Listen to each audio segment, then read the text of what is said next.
Allora, Alessandro Zan è un plebiscito di Zaia, è imbattibile.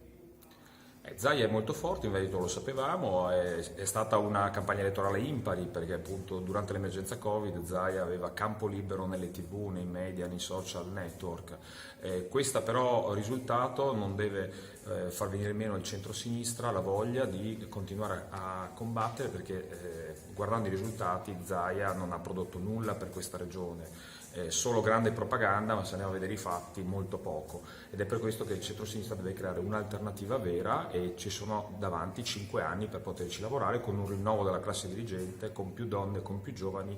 Serve una ricetta diversa, più moderna per combattere, ovviamente da un punto di vista politico, la Lega e Zaia. Invece a Padova il PD ha dato una prova di resistenza, continua a essere il secondo partito, quasi doppiato la Lega. Assolutamente sì, il Partito Democratico conserva un grande radicamento nel territorio, è un partito che lavora bene, è un partito che ha dei rappresentanti che si muovono molto bene nel territorio e questo sicuramente paga da un punto di vista elettorale.